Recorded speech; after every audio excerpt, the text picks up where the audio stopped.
Mga Lodi, pasensya na. Tagalog audio novel muna tayo ng Super Genes.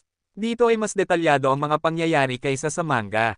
Kabanata 121 hanggang Kabanata 130. Kabanata 121. Ilang segundo lang, nagmukhang nalungkot si Shiji Kang. Nanlalaki ang mga mata at nanginginig ang mga kamay, nagsigaw si Shi, Hansen, gago ka, ikaw ba ang muling pagkakatawang tao ni Takaketo?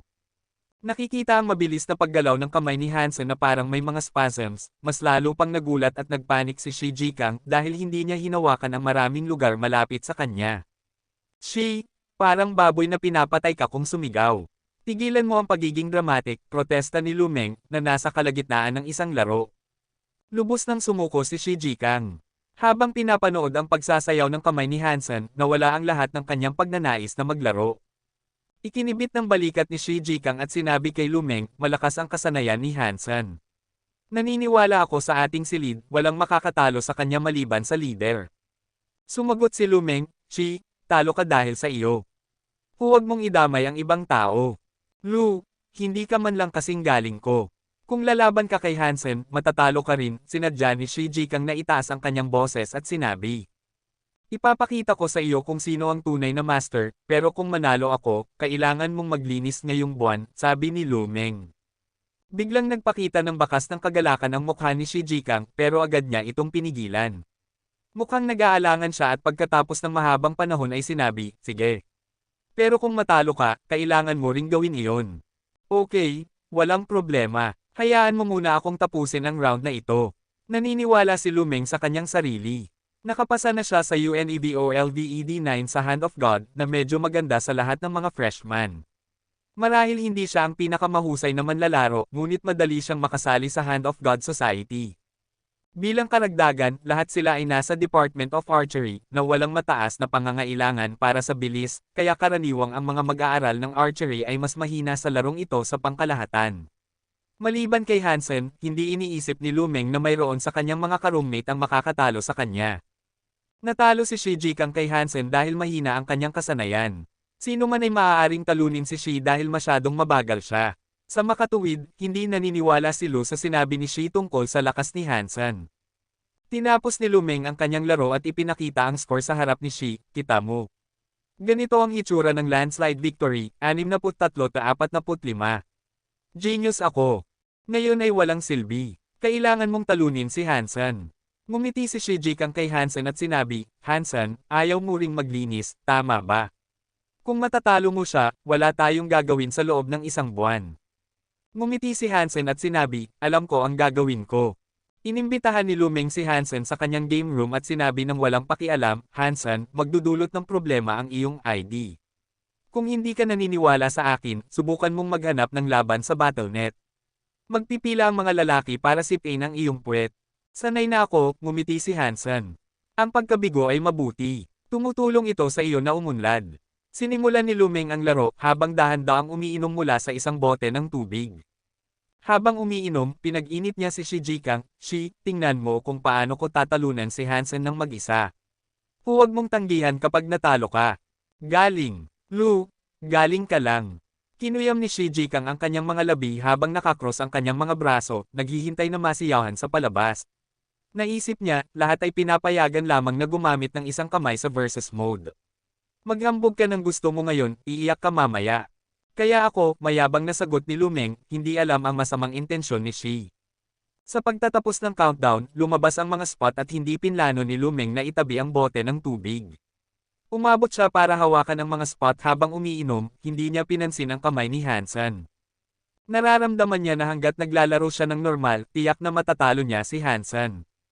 Ilang spot lang ang naiwan, nakita niya ang kabilang kamay at naramdaman na ang bilis nito ay hindi normal, kaya tumingin siya.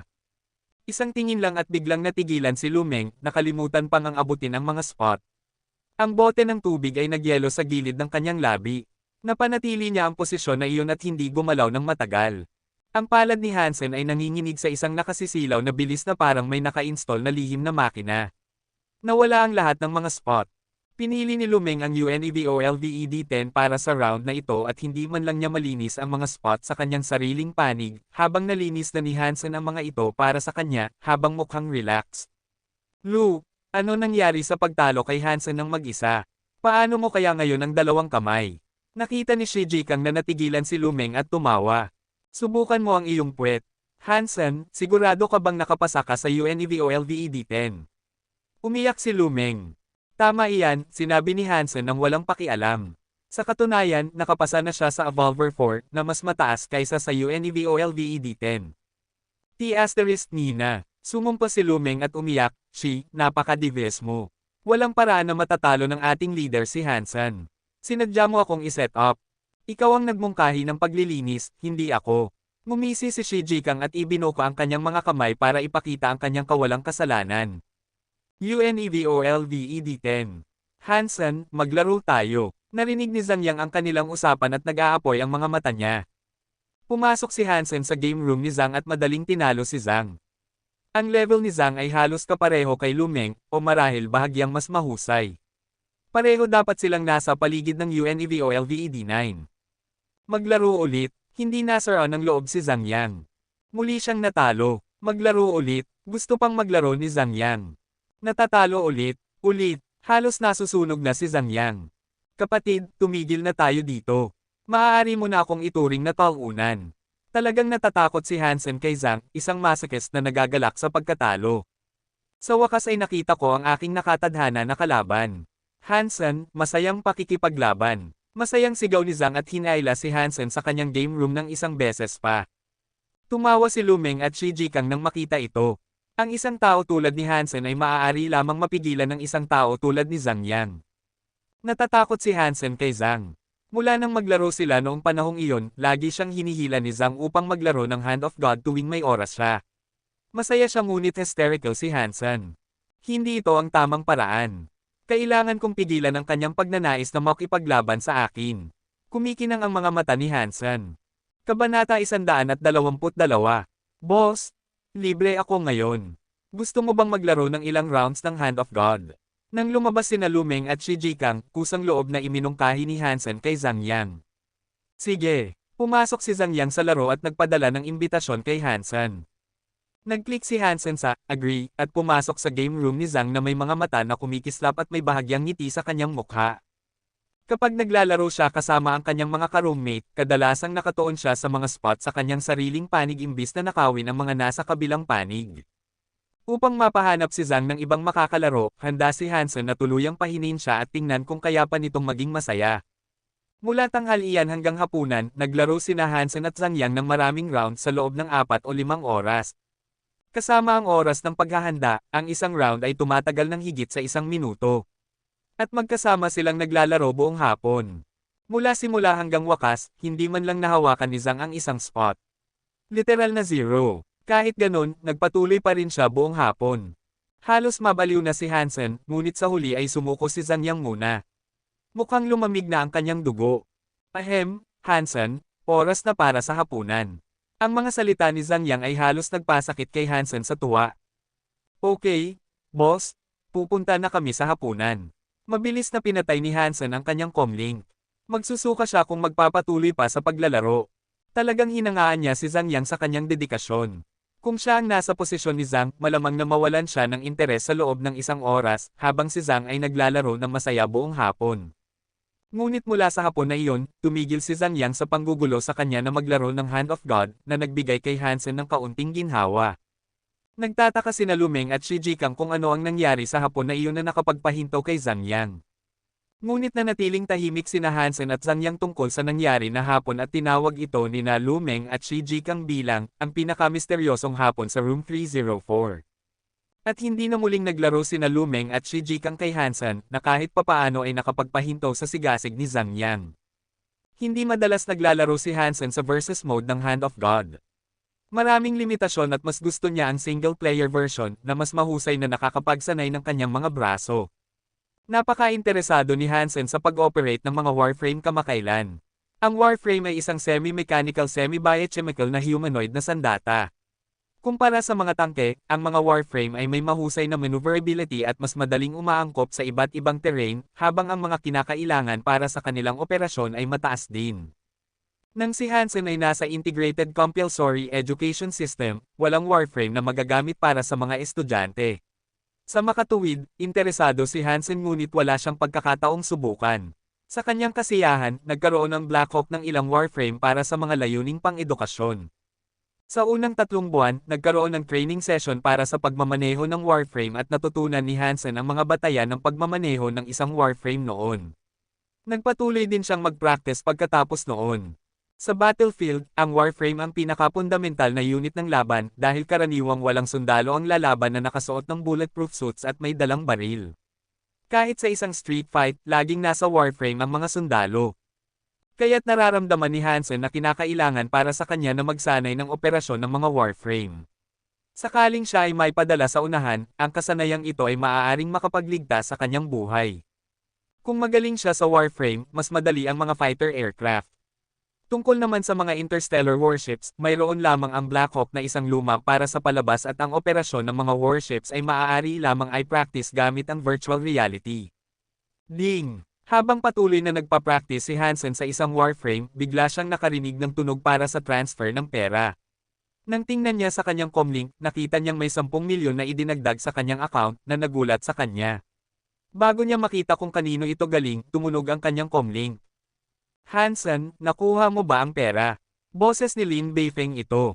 Sobrang dami. Bahagyang nagulat si Hansen, hindi niya alam na ang mga Jade Shell Beast Souls ay nagkakahalaga ng ganito. Sa orihinal, akala niya ay masaya na siya kung makakagawa siya ng 3 o 4 na milyon. Kumita tayo ng humigit kumulang 20 milyon kaya in round off ko ito para sa iyo. Hansen, sa susunod na pupunta ka sa Glory Shelter, bibili tayo ng ilang Beast Soul sa Steel Armor Shelter para ibenta doon. Sa ganitong paraan, makakakuha tayo ng kita sa parehong dulo at mas madami pang kikitain, sabi ni Lin. Hindi ako pupunta sa lalong madaling panahon. Kapag ginawa ko, tatawagan kita. Inisip ni Hansen ang hirap ng pagbalik-balik at pansamantalan niyang pinawalang sala ang ideya ng pagpunta sa Glory Shelter. Sa kasalukuyan, talagang wala siyang oras para pumunta. Masyado ang higpit ng kanyang curriculum sa puntong ito at patuloy pa rin siyang nagtatrabaho sa semi-annual assessment. Pupunta lamang siya kapag may hunting campaign ang Steel Armor Gang at kapag may humiling sa kanya na manghuli ng mutant o sacred blood creatures, dahil masyadong mahirap para sa kanya na manghuli ng sacred blood creature ng mag-isa.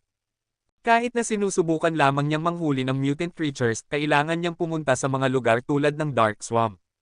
Dahil masyadong mahirap maglakad sa Dark Swamp, kailangan niyang lumipad papasok at palabas, na ginagawang mahirap para sa kanya na dalhin ang mas malalaking karne ng nilalang palabas. Kaya't hindi siya magkakaroon ng maraming kita doon. Ang mga mutant black stingers ay walang silbi kay Hansen sa puntong ito at ang tanging magagawa lang niya ay ibenta ang mga ito. Hindi pa rin natatapos ni Meowth ang natirang pagkain na ibinigay sa kanya. Ngunit hindi nagmamadali si Hansen. Ang itim na kristal ay maaaring makagawa ng isang sacred blood creature bawat 3 buwan na mas mahusay kaysa sa panghuhuli sa kanyang sarili. Maaari siyang maghintay. Pinatay niya ang tawag, nag-transfer ng 1 milyon sa kanyang ina at nag-text sa kanya upang ipaliwanag na ito ang kanyang kinita sa shelter. Hindi siya naglakas loob na bigyan siya ng masyadong marami, natatakot na baka mag-alala o magulat siya. Plano niyang mag-transfer ng bahagi sa kanya bawat buwan upang makasanayan niya ito. Panahon na para siya ay mag-enjoy sa buhay pagkatapos ng napakaraming taon ng pagdurusa. Pagbalik sa dormitoryo sa gabi, nakita ni Hansen si Shi Jikang na nag-iisa sa silid, nagmumura habang naglalaro ng laro. Hindi alam ni Hansen kung ano ang nangyari ngunit mukhang galit na galit si Shi. Nang makita ni Shi Jikang si Hansen, sumigaw siya ng galit, Hansen, tamang-tama ang timing. Pumasok ka sa laro at sipain ang puwet ng gagong ito para sa akin. Ano yun, Shi? Lumapit si Hansen kay Shi Jikang at nakita siyang nasa isang game room ngunit hindi pa nagsisimula ang laro.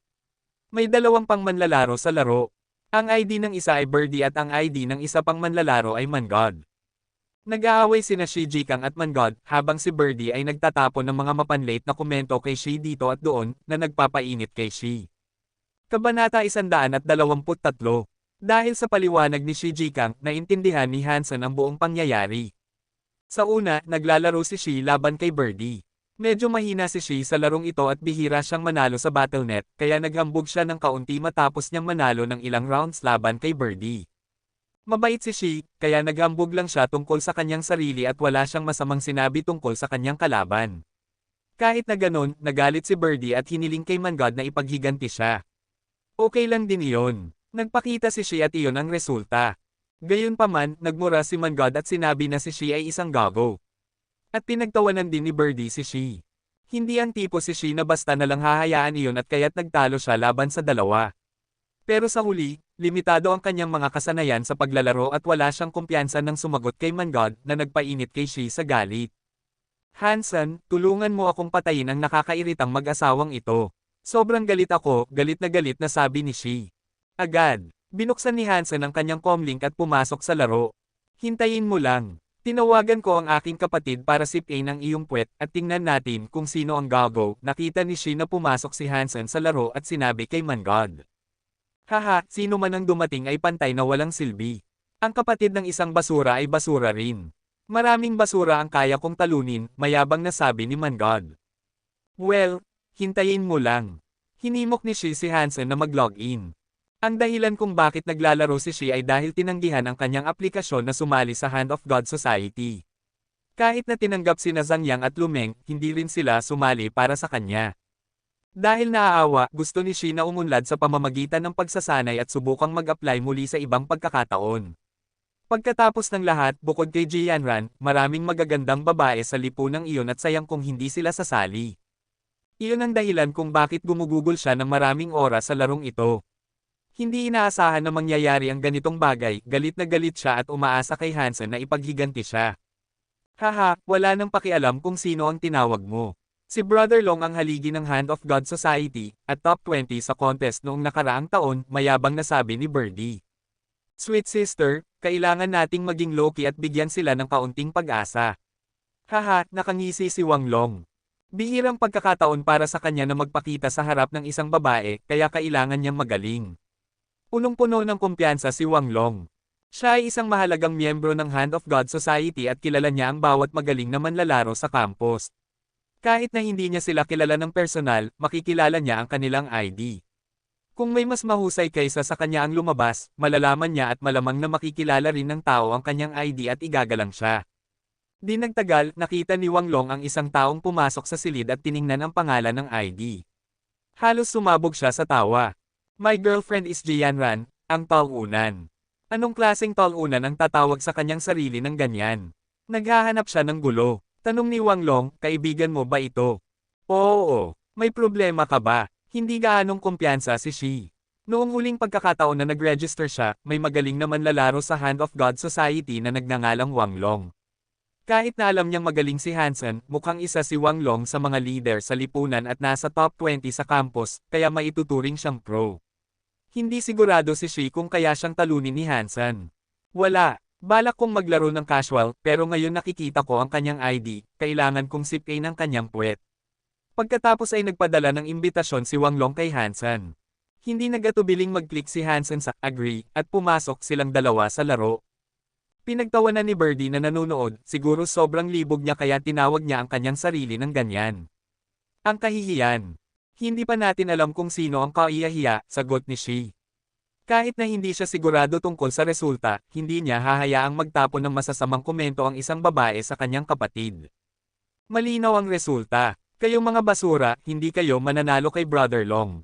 Well, marahil maaari kayong manalo sa inyong panaginip sa ibang buhay, mayabang na sabi ni Birdie. Kinagat ni Shi ang kanyang ngipin at hindi nagsalita. Kung magmumura siya, bababa siya sa antas niya. At hindi lubos na sigurado si Shi tungkol sa resulta. Si Wang Long ay isang top 20 player pagkatapos ng lahat, mapag-aalinlanganan kung kaya siyang talunin ni Hansen. Handa nang turuan si Hansen ng leksyon si Wang Long. At dahil isang leksyon ito, hindi niya may lilimita ang kanyang kamay sa mga spot sa kanyang sariling panig, ngunit kailangan niyang gawing hindi mahawakan ng kanyang kalaban ang anumang spot. Bata, hindi ito ang araw mo. Sa ganitong ID, papalitan ko ang aking apelyido kung hindi kita mapapabagsak. Nakita ni Wang Long ang mga spot na lumitaw at inabot ang mga spot sa kabilang panig. Ngunit nang ilabas niya ang kanyang kamay, nagulat siyang makita na nahawakan na ng kanyang kalaban ang spot na iyon. Di nagtagal, napagpasyahan niyang swerte lang iyon at kailangan lang niyang magpatuloy. Ngunit pagkatapos ay nangyari ang lahat pagkatapos niyang magyelo ang mukha. At nagulat na lang si Birdie. Sa bawat pag-abot ni Wang Long, nahawakan na ni Hansen ang spot na kanyang tinitignan. At wala siyang nakuha na puntos pagkatapos ng isang dosenang pagtatangka. Nakaharap ako sa isang master. Dahil sa pagkabalisa, sumuko si Wang Long sa pag-abot sa mga spot ni Hansen at nagtuon sa kanyang sariling panig. Ngunit huli na, ang final score ay 129. Nakuha ni Hansen ang lahat at nakakuha lamang si Wang Long ng 29 sa kanyang panig at nagkamali ng 71. Nang makita ang score na ito, dumilim ang mukha ni Birdie habang tumawa si Shi Jikang at nag-text, "Ito ang tawag mo sa top 20. Ate, nagkamali ka. 100 hanggang 20.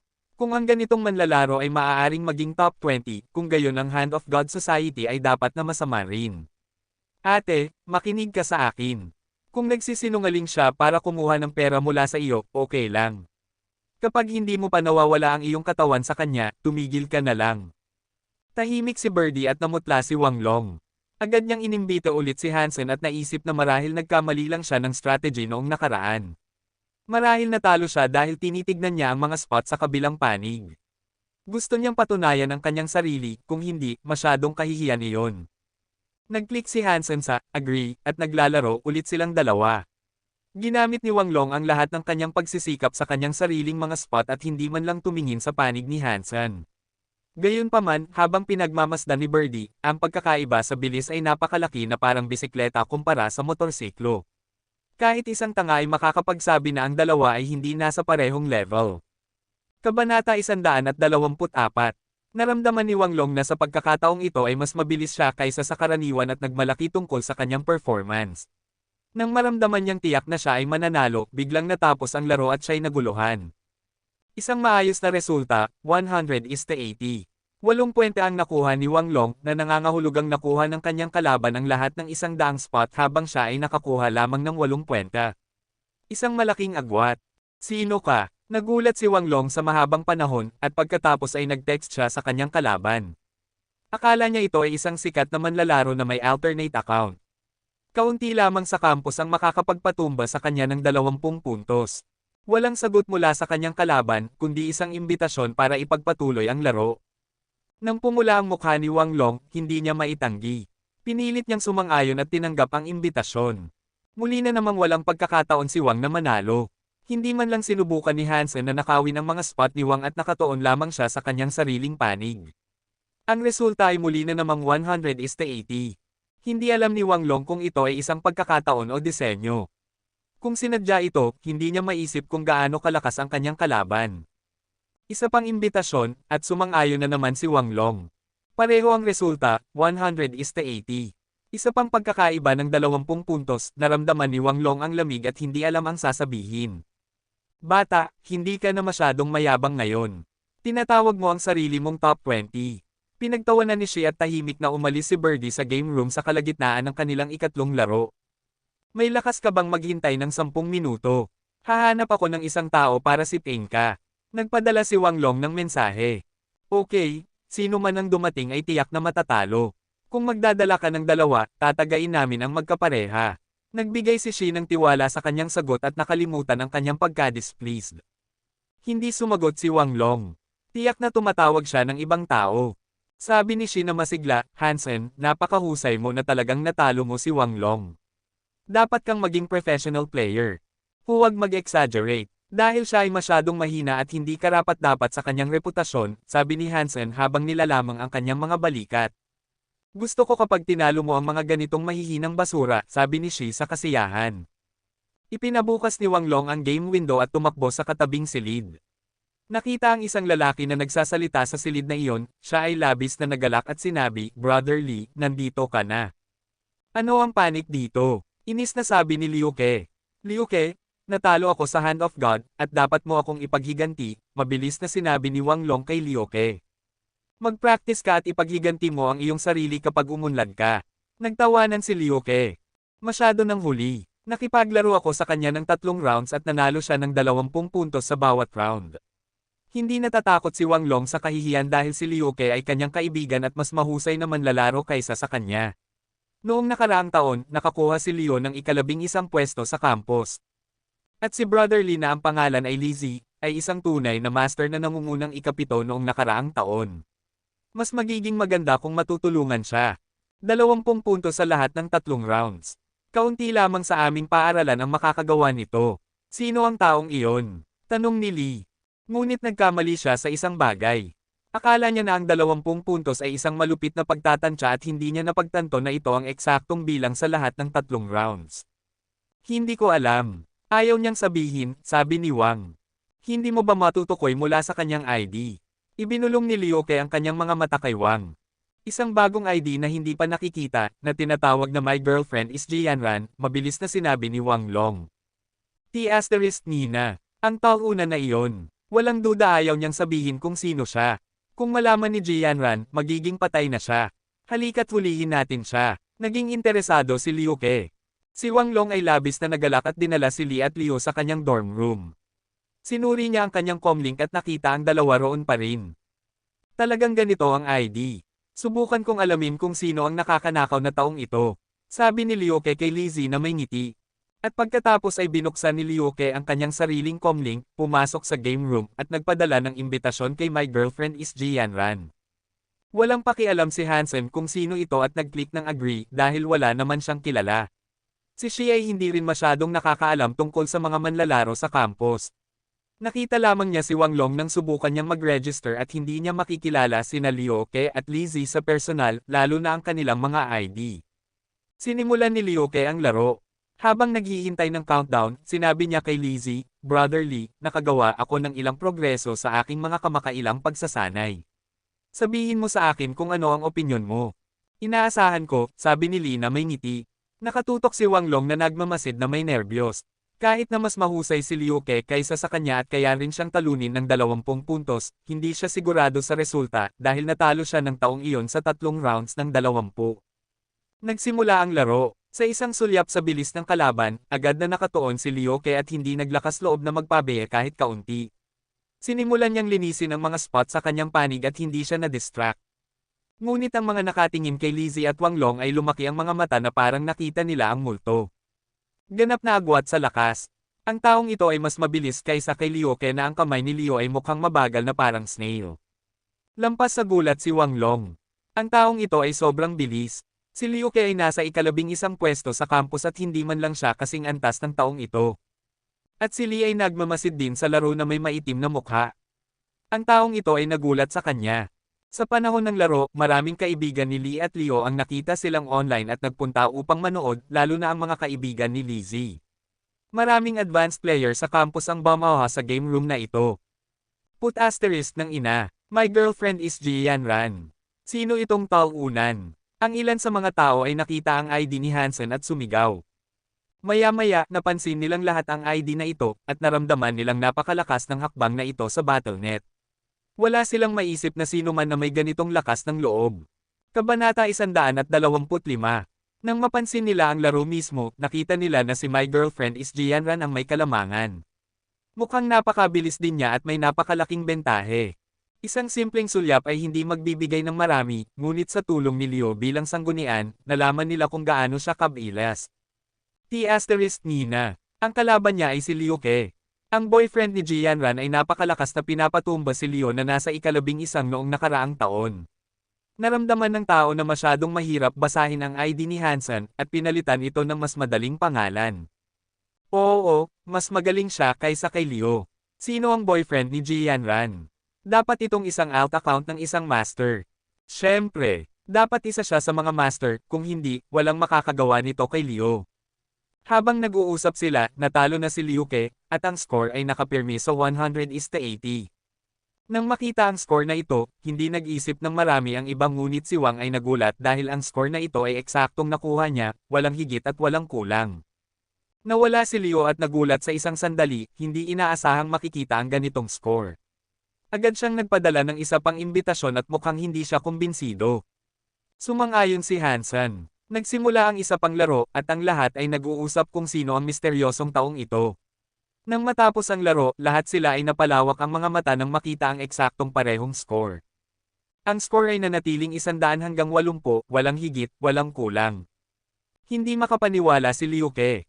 Tinanong niya si Wang Long, nang sinabi mong natalo ka ng 20 sa lahat ng 3 rounds, ganito ba? Tumanggaw si Wang Long ng oo na may pighati. Hindi niya inaasahan na mangyayari ito kay Liu muli. Kailangan kong subukan. Tumingin si Lizzie na seryoso, at nagpadala ng imbitasyon kay My Girlfriend is Jianran. Liu, sino ang taong ito? Dapat siyang isang master player na gumagamit ng alt account. Hindi ko alam. May ngiti ng pagkabigo sa mukha ni Liuke at umiling siya. Talagang hindi niya maisip ang sino mang makakagawa nito sa kanya. Alam niyang mas mababa sa 5 ang makakagawa, ngunit wala sa kanila ang gagawa nito. Paano hindi mo alam? Tumanggi ang kanyang mga kaibigan na maniwala sa kanya. Ngunit di nagtagal, ang kanilang mga mata ay napadpad sa laro ni Lizzie. Si Lizzie, ang ikapitong pinakamahusay na manlalaro noong nakaraang taon, isang kilalang tao sa Hand of God ay nahuhuli sa larong ito ng labis. Mukhang pareho ito noong naglalaro si Leo. Kung hindi nila nakita ang ID at kamay ni Lee, iisipin nilang laro pa rin ito ni Leo. Ganap na wipeout, wala nang paraan si Lizzie na makapagpabalik. Napaka-impressive ng boyfriend ni Jianran. Totoo ba ito? Pwede bang matalo si Lee ng ganito? Mayroon bang sino man sa campus na makakagawa nito? Si Ouyang Xiaosan at Liu Feng dapat makakagawa nito. Ang boyfriend ni Jianran ba ay si Ouyang Xiaosan o Liu Feng? Habang nag-uusap ang mga tao, halos nahulog ang kanilang panga sa lupa nang makita ang score. Si Wang Long lamang ang nakaramdam ng ginhawa.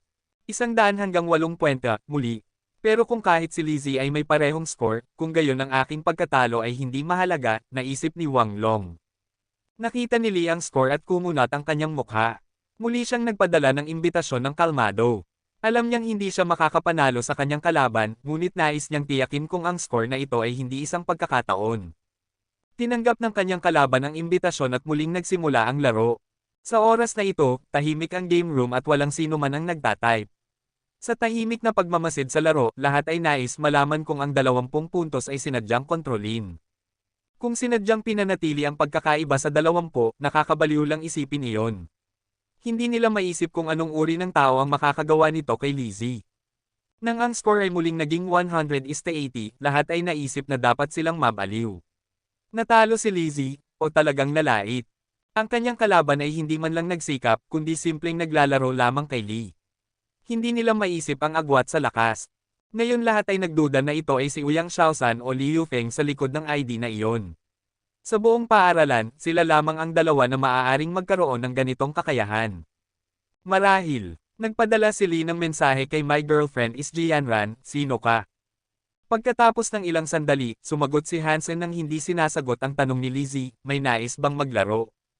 Tahimik ang lahat, nakita kahit si Lizzie ay natalo ng ganoon, sino ang magiging matapang na pumunta? Sino mang pupunta ay tiyak na matatalo ng kahihiyan. Hindi napigilan ni Liuke na magtanong, sino ka? Boyfriend ni Jianran, sagot ni Hansen at nag-log off.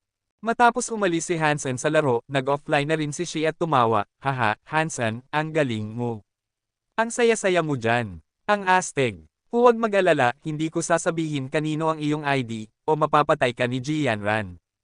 Sila ay masyadong mahina. Nag-warm up lang ako, sabi ni Hansen nang walang pakialam. Ang ganitong hirap ay hindi maihahambing sa Evolved 4 at kasalukuyan siyang sumusubok na makapasa sa Evolved 5. Talagang tulad ito ng isang warm-up para sa kanya. Hinamak ni Shi si Hansen, Hansen, pareho ka lang sa akin. Ano ang ibig mong sabihin? Naguluhan si Hansen. Fake it until we make it, sabi ni Shi ng seryoso, at pagkatapos ay hindi niya napigil ang tumawa. Walang ideya sina Hansen at Shi kung sino ang kanilang natalo o anong uri ng bagyo ang nag-umpisa sa Black Hawk. Di nagtagal, lahat sa campus ay nakakaalam na ang boyfriend ni Jianran ay natalo si Liuke at Lizzie ng 20 puntos sa bawat laro. Lahat ay nag-uusap kung sino ang boyfriend ni Jian at kung siya talaga ang kanyang boyfriend. Walang nag-isip na sa simula, ngunit ngayon na alam ng mga tao kung gaano siya kagaling na manlalaro at inisip na ang isang tao na tulad nito ay dapat pangalagaan ang kanyang reputasyon at hindi kailanman gagawa ng ganitong biro. Nang lumabas sa gym, naramdaman ni Jianran na parang nababaliw ang mundo nang magsimula ang mga tao na magtanong sa kanya kung sino ang kanyang boyfriend. Kabanata 126. Tagalog Translation. Yanran, magka-roommate at magkaibigan tayo ng 3 taon. Okay lang na hindi mo sinabi sa iba, pero bakit hindi mo sinabi sa akin? Tanong ni Kulili kay Jianran, nakangisi. Ano ang sasabihin ko? Naguluhan si Jianran. Sino ang boyfriend mo? Bakit kailangan pang itago sa akin? Sabi ni Kulili, nagtatampo. Biglang nagalit si Jianran at sinabi, sino ang nagsabi sa iyong may boyfriend ako? Alam na ng lahat sa campus. Tinalo ng boyfriend mo sina Liuke at Lizzie sa Hand of God ng 20 puntos. Mahilig sa chismis si Kulili. Lumapit siya kay Jianran at sinabi, sabihin mo sa akin, boyfriend mo ba si Uyang Xiaosan o Liu Feng? Mas naguluhan si Jianran, ano ang pinagsasabi mo? Hindi ko maintindihan ang mga kalokohan na ito. Talaga bang hindi mo alam? Tinitigan ni Kulili si Jianran sa mata. Ano bang nangyari? Tanong ni Jianran na may pagkaseryoso. Kinuwento ni Kulili ang nangyari, at ito ay ang binagong bersyon ni Wang Long, na hindi nagkwento tungkol sa kanyang sariling pagkatalo, kundi tungkol lamang kina Liuke at Lizzie. Yanran, hindi ba siya ang boyfriend mo? Tanong ni Kulili na may pagka-hindi paniniwala. Nangako ako, wala talaga akong boyfriend at hindi ko alam kung sino ang taong iyon. Napakalakas ng loob niyang magbiro ng ganyan, nagalit si Jianran. Matagal na panahon na simula ng insidente sa spaceship at nakalimutan na ito ni Jianran. Sa kanyang alaala, si Han Senador ay isang lalaki lamang na nagloko at marahil ay hindi na pumasok sa Black Hawk. O dapat na nakarating na siya sa kanya. Kaya, hindi na lang iniisip ni Jianran iyon at naisip na isang master player ang naglalaro ng prank. Ngunit mas marami pang tao ang nagsimulang magtanong sa kanya kung sino ang kanyang boyfriend. Kailangan niyang ipaliwanag na gusto rin niyang malaman kung sino ang tauna na iyon. Balak ni Jianran na pag-alitan siya dahil sa kanyang pagiging mayabang, ngunit hindi siya makakaisip ng sino man na makakagawa nito. Ang Hand of God Society ng Blackhawk ay halos hindi makapasok sa top 10 sa buong alliance, at ito ay dahil lamang sa mayroon silang Liu Feng. Ang isa pang master player, si Uyang Xiaosan, ay hindi interesado na sumali sa lipunan, at pinag-iisipan pa rin ni Jianran kung dapat ba siyang personal na mag-imbita sa kanya. Sila lamang ang dalawa ang maaaring gumawa ng ganoon kay Lizzie. Alam ni Jianran na hindi kailanman gagawin ni Liu Feng iyon, ngunit hindi siya sigurado kung si Uyang Xiaosan ba iyon. Sino kaya iyon? Nagtataka si Ji. Kahit na alam na ng paaralan na ang ID na iyon ay walang kinalaman kay Jianran mismo, mas anay na silang tawagin siyang boyfriend ni Jianran, na nagpainis sa kanya. Pagkatapos nito, nagkaroon ng trend sa Battle.net at kahit sa Skynet na pangalanan ang ID ng isang tao bilang, my boyfriend is XX, my husband is XX, my girlfriend is XX, at iba pa. Hindi alam ni Han Senador at Shi na nagsimula nito. Natutulog si Shi habang nagbabasa si Han Senador ng mga materyales tungkol sa mga warframe. Binuksan ni Lumeng at Zhang Yang ang pinto at lumapit kay Han Senador. Hansen, ang galing mo. Paano mo natalo sina Liuke at Lizzie? Alam naming magaling ka pero hindi namin inaasahan na ganito kakagaling, titig na titig si Lumeng kay Hansen at sinabi. Talagang karapat-dapat kang maging aking nakatalagang kalaban. Punong-puno ng sigla si Zhang Yang. Ano ang pinagsasabi mo? Naguluhan si Hansen nang tumingin siya sa kanila. Tigilan mo na ang pagkukunwari. Kung sisigaw ko na ang boyfriend ni Jianran ay nasa room 304, bubunutin ng mga tao ang iyong balat ng buhay, sabi ni Lumeng na may nakakalokong ngiti. Ano ba ang nangyayari? Tanong ni Shi, na nagising. Kinuwento ni Lumeng ang chismis na narinig nila at ngumisi kay Hansen. Hansen, kung hindi ka gagawa ng kahit ano para sa amin, babaligtad kami sa iyo. Siguradong galit na galit sa iyo si Jianran. Maraming tao dyan ang gustong patayin ka ngayon. Hindi na may pikit ang bibig ni Shi. Hindi niya namalaya na ang mga kalaban ni Hansen ay napakatanyag. Akala niya ay mahina sila. Wala akong pakialam. Hindi natatakot si Hansen. Kung hahanapin siya ni Jianran, tatanggapin niya ito. Ngunit natakot si Shi at mabilis na sinabi, Lu, huwag kang magbiro. Ito ang nangyari. Kinuwento ni Shi ang totoong kwento, at napagtanto ni Lumeng at Zhang Yang kung ano ang nangyari. Tinapik ni Zhang Yang ang balikat ni Hansen at sinabi, kaya pala ipinagtanggol mo ang iyong kapatid. Relax, Hansen. Ginagarantiya kung walang makakaalam na ikaw iyon. Walang traidor sa ating kwarto. Dahil nabigo si Lumeng na mang-blackmail kay Hansen, humarap siya kay Shi at sinabi, Shi, nagsikap si Hansen at nag-offend ng napakaraming tao para sa iyo. Hindi ka ba dapat gumawa ng kahit ano? Hindi na kailangang sabihin pa. Pumunta tayo sa cafeteria at kumain ng lahat ng puting kanin na kaya mo, pangako ni Shi. Umalis ka na. Binigyan siya ng gitnang daliri ng 3. Sa mga araw na iyon, abala si Hansen sa pag-aaral ng mga warframe. Nang pumasok siya sa God Sanctuary, kadalasan ay kasama niya ang grupo ni Qin Zuan, nangangaso ng mga sacred blood creatures. 3 beses silang nagtagumpay, ngunit sa wala sa mga pagkakataong iyon ay siya ang gumawa ng final attack, kaya wala siyang nakuha na beast soul at sa huli ay karne lamang ang nakuha niya. Si Thumb ay naging leader na ngayon ng Fist Gang at 2 beses na siyang nag-imbite kay Hansen na mangaso. Parehong beses silang nagtagumpay at nakakuha rin si Hansen ng ilang karne ng sacred blood creature. Ang lahat ng karne na pinagsama ay nagbigay sa kanya ng isang Sacred Geno Point at mayroon siyang 40 Sacred Geno Point sa ngayon. Hindi nasiyahan si Hansen sa ganitong progreso at nagsimulang mag-imbestiga kung saan siya maaaring mangaso ng Sacred Blood Creature ng mag-isa. Kailangan niya ng ilang mutant creatures. Naubos na rin ni Meowth ang mga Black Stingers at kailangan ng supply ng pagkain. Ayon sa progreso ni Hansen sa pag-aaral, kaya niyang harapin ang semi-annual assessment at may sapat siyang oras para sa isang safari. Matapos ang patuloy na pananaliksik ng iba't ibang impormasyon tungkol sa Steel Armor Shelter at kung ano ang nakasulat ng iba, sa wakas ay nakatuon ang kanyang mata sa isang lokasyon, Devil Desert. Kabanata 127. Ang dahilan kung bakit niya pinili ang Devil Desert ay dahil hindi gaanong marami ang mga nilalang na nakakalipad, kaya medyo ligtas ito para kay Hansen na nakakalipad. Ilang tao lang ang pupunta doon, kaya hindi kulang ang mga mutant creatures, kung hindi man mga sacred blood creatures. Pinag-aralan ni Hansen ang mga kondisyon ng disyerto at handa nang humingi ng pahintulot kay Qin Zuan. Ngumiti si Qin Zuan at sinabi, "Perpekto. Kailangan ng ating squad na protektahan ang isang tao sa pangangaso at iniisip ko lang kung saan natin siya dadalhin. Maaari mong pamunuan ang team sa Devil Desert pagkatapos. Ito ang iyong unang gawain sa squad, tiyaking gagawin mo ng maayos. Ano ang gantimpala para sa gawaing ito?" Kumurap si Hansen at nagtanong, ayaw niyang gumawa ng trabaho na hindi maganda ang bayad. Kung maibibigay mo ang kasiyahan sa babae at itatalaga kanya bilang kanyang taga-protecte sa Steel Armor Shelter, makakakuha ka ng S-Class license ng St. Paul. Tumingin si Qin Zuan kay Hansen at tumawa. Interesado ka ba? Oo, interesado ako, mabilis na sinabi ni Hansen. Ang pag-aalaga lang ay makakakuha ng S-Class license. Ang ganitong magandang bagay ay mangyayari lamang sa panaginip. Kung gayon, gawin mo ng maayos. Wala kang makukuha kung hindi kanya matutuwa. Ibinigay ni Qin Zuan sa kanya ang portfolio. Matapos basahin ang mga materyales, naramdaman ni Hansen na wala siyang natutunan dahil ang personal na impormasyon ng mga taong ito ay confidential. Ang alam lang niya ay ang pangalan, edad, at kasarian. Wang Mengmeng, babae, 16 na taon at 47 araw ang edad.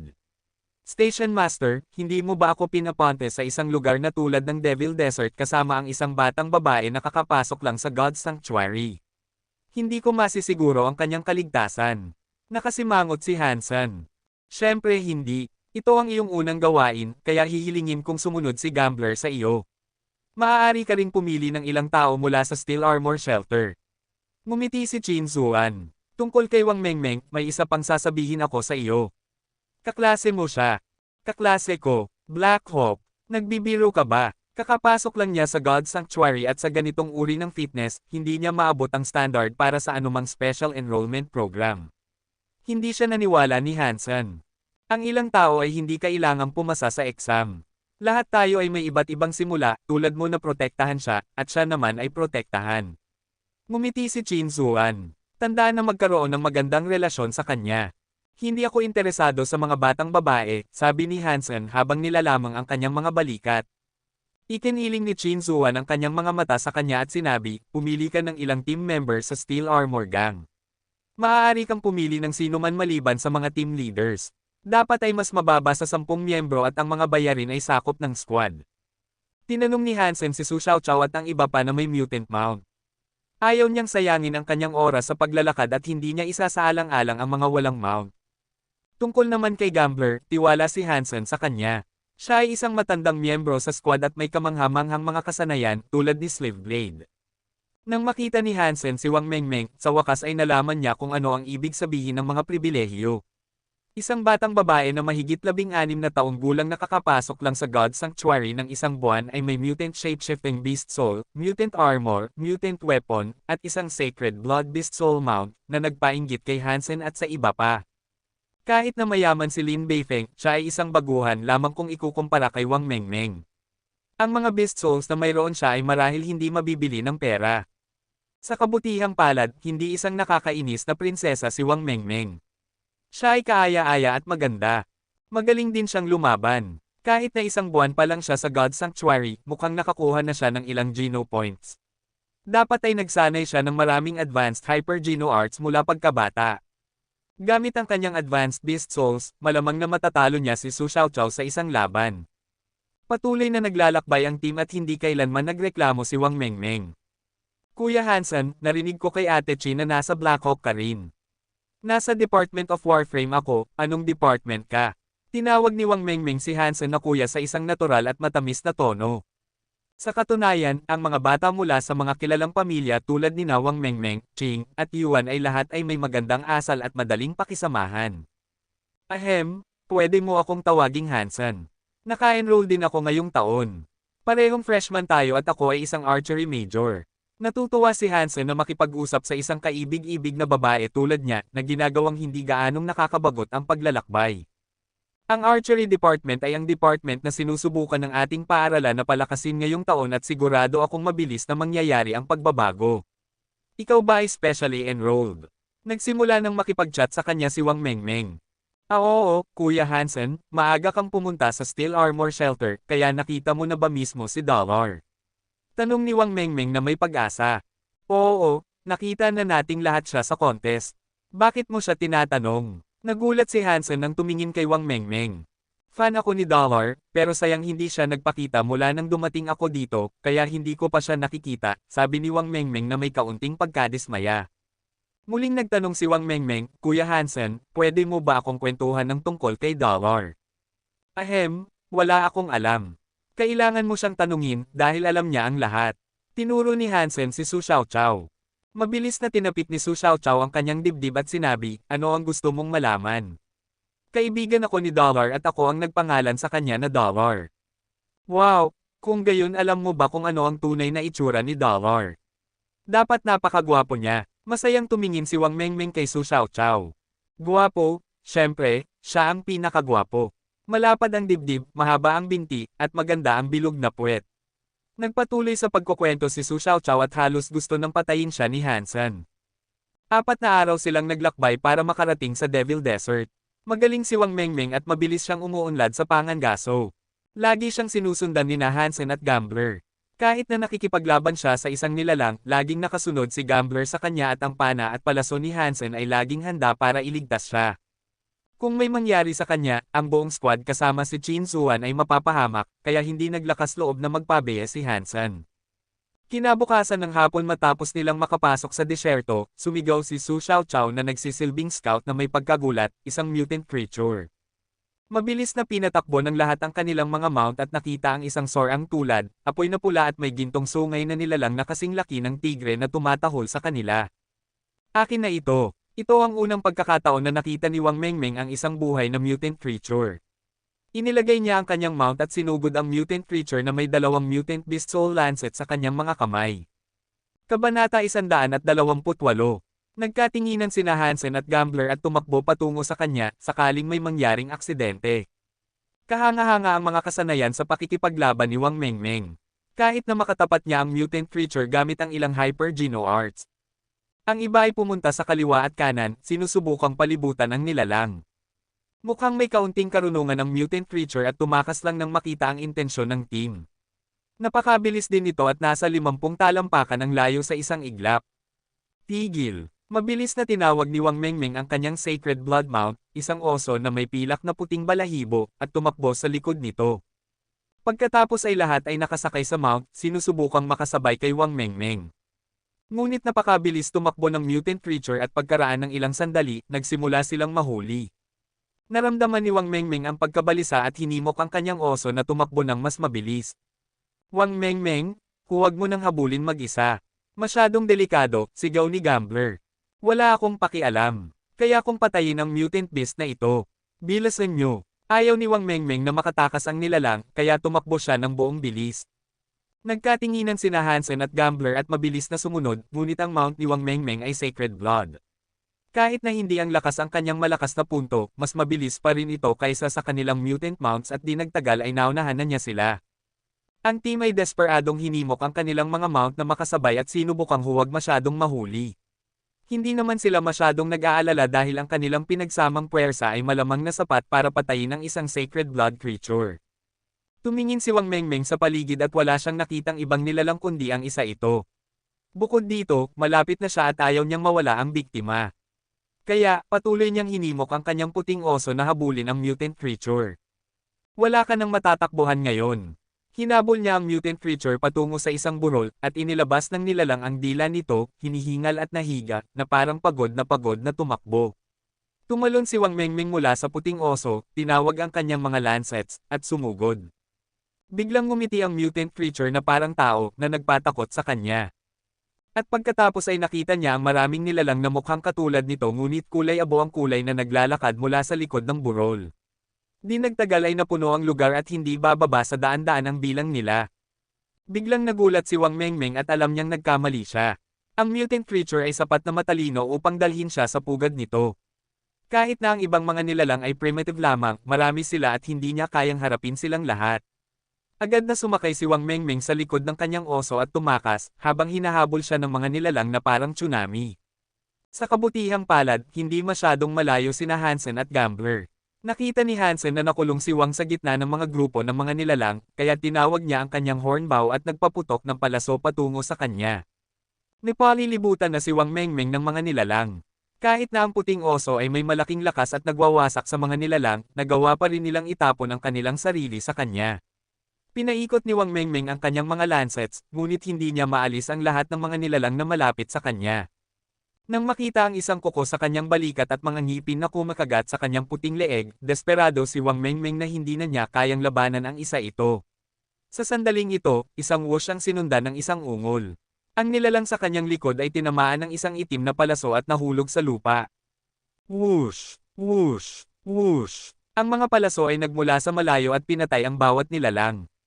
Di nagtagal ay napatay ang lahat ng 8 nilalang na nakapalibot sa kanya. Ang anumang nilalang na maaaring magdulot ng panganib sa kanya ay agad na pinatay ng palaso. Walang palaso ang nasayang. Ang isa ay lumipad sa kanyang mukha at pinatay ang isang nilalang sa likod niya nang hindi nasasaktan ng kahit isang hibla ng kanyang buhok. Kuya Hansen. Nakita ni Wang Mengmeng si Hansen na nakasakay patungo sa kanya habang nagpapaputok ng mga palaso sa kanyang direksyon. Lahat ng mga nilalang sa paligid niya ay pinatay niya. Nagulat at napuno ng tuwa si Wang Mengmeng. Kahit na 1 milya ang layo mula sa kanya, nagkaroon ng ganitong katumpakan si Hansen na hindi pa niya nakikita kahit sa mga mamahaling paaralan. Sa iba pang ilang tao, si Su Xiaoqiao lamang ang magaling sa archery. Gayunpaman, hindi niya nga magawang magpaputok sa kanyang direksyon mula sa malayo. Kahit na pinapayagan ito ng kanyang pana, maririskong masaktan niya ito sa kanyang antas ng kasanayan. Labis ang tuwa ni Wang Mengmeng at hinimok ang puting oso na tumakbo patungo kay Hansen. Hinawakan ang kanyang mga lancets, sinubukan niyang pigilan ang mga nilalang na sumugod sa kanya.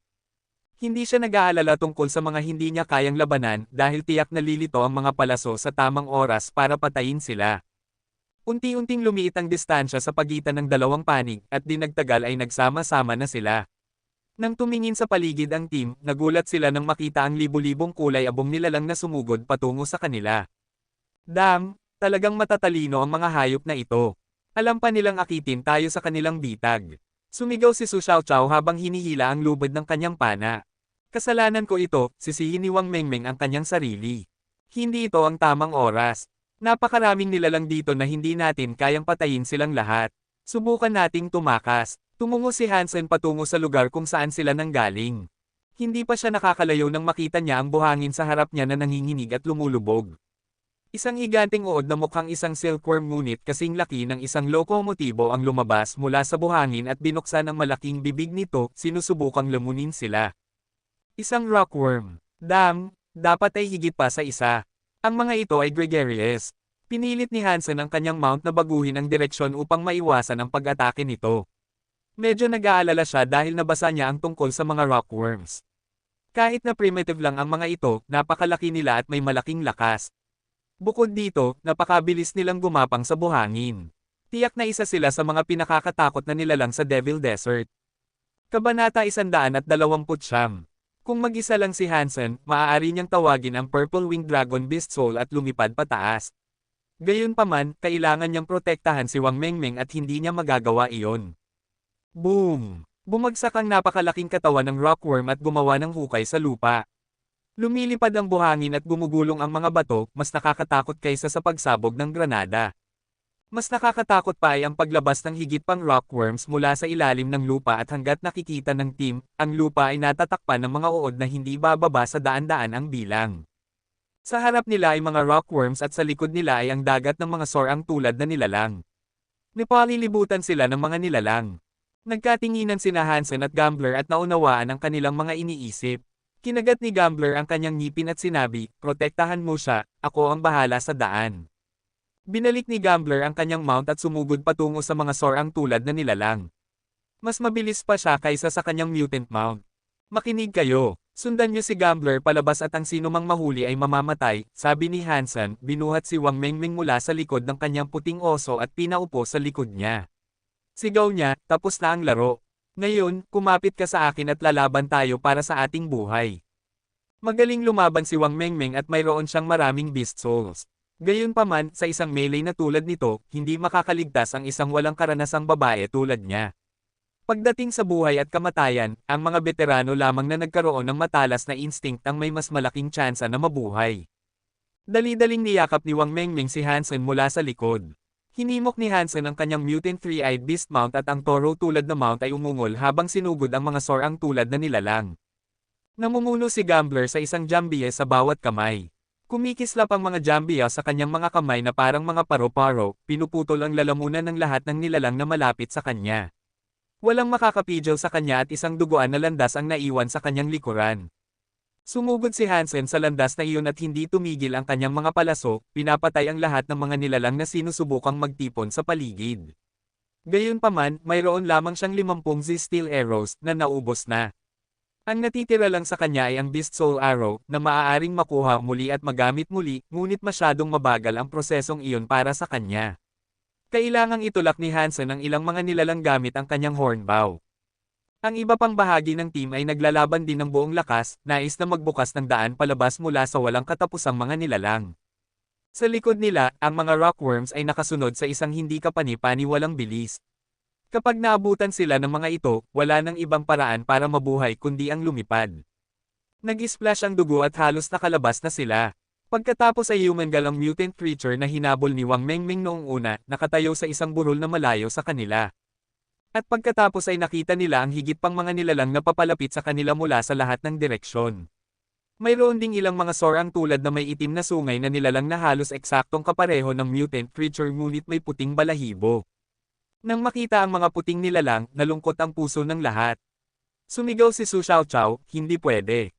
Ang mutant creature na iyon ay hindi isang mutant creature, kundi isang sacred blood king ng lahat ng mga sorang tulad na nilalang na ito.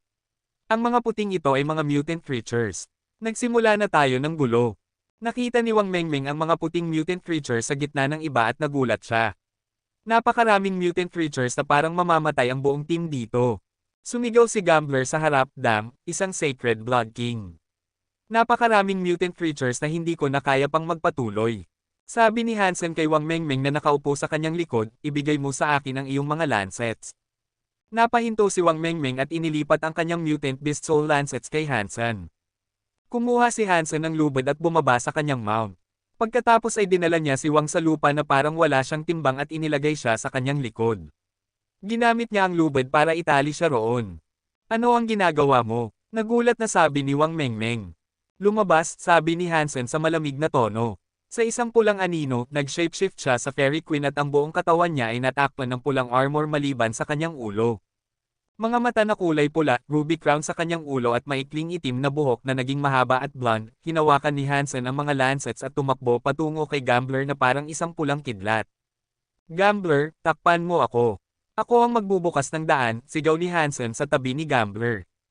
Sige, sagot ni Gambler, natatakpan ng dugo ng mga nilalang at ng kanyang sariling dugo. Sumugod si Hansen sa harap. Kumikislap ang mga lancet sa kanyang mga kamay at sa bawat kislap ay may namamatay.